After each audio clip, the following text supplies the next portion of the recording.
Hello all welcome to our channel Anu foods. ఈరోజు recipe వచ్చేసి chicken కందనకాయలు అంటారు, కొందరు సామ్దాన్ అంటారు. సో మీరేమంటారో చెప్పండి. సో ఇది సింపుల్గా ఎలా చేసుకోవాలో ఈ వీడియోలో చూసేద్దాం. చల్లో. ఇంకా ఇక్కడ ఒక హాఫ్ కేజీ వరకు కందనకాయలను తెచ్చుకొని ఇట్లా మంచిగా క్లీన్ చేసేసుకోవాలి పసుపులో వేసుకో. ఇప్పుడు దీనికి కావాల్సిన మసాలాలు వచ్చేసి 6 లవంగాలు, 2 ఇలాయచీ, కొంచెం దాసం చెక్క, 1 టేబుల్ స్పూన్ ధనియాల పౌడర్ వేసుకొని మంచిగా గ్రైండ్ చేసుకోవాలి. సో ఇంకా ఇలా గ్రైండ్ చేసుకొని పక్కన పెట్టేసి ఇంకా ఇప్పుడు ఒక కడాయి తీసుకొని సో పచ్చడి కాబట్టి ఆయిల్ అనేది మంచిగా పోసుకోండి. సో అందులోకి ఇప్పుడు మనం కందనకాయలు అనేది వేసుకొని మంచిగా ఫ్రై చేసుకోవాలి.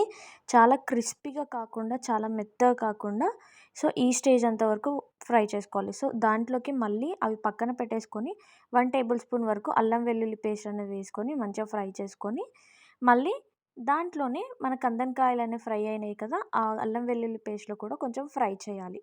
సో అప్పుడు ఆ కందనకాయలకు అనేది పేస్ట్ అనేది పట్టుకుంటుంది మంచిగా. సో చూడండి అలా మంచిగా ఫ్రై చేస్తూ ఉండాలి. సో ఇప్పుడు మనం ఏదైతే మసాలా పట్టి పెట్టుకున్నాం కదా, ఆ మసాలా వేసేసుకోవాలి. ఇంకా ఇలా ఫ్రై అయ్యాక దీంట్లోకి ఒక 5 టేబుల్ స్పూన్ వరకు కారం అనేది వేసుకోండి.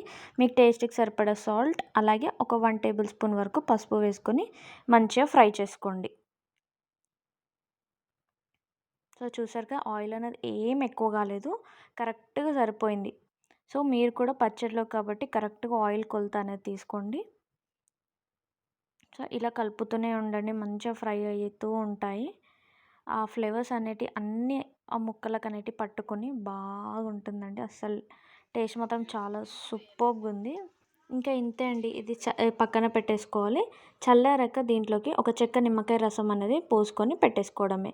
ఇంతే అండి. ఇది ఒక 1-2 మంత్స్ వరకు స్టోరేజ్ మంచిగా చేసుకోవచ్చు. అలాగే ఎలాంటి వాటర్ పడకుండా జాగ్రత్తలు చూసుకోండి. సో మీరు కూడా ట్రై చేసి చూడండి, ఎలా ఉందో టేస్ట్ కామెంట్ రూపంలో తెలియచేయండి. మరి మరొక వీడియోతో మళ్ళీ మీ ముందుకు వస్తాను. అంతవరకు సెలవు.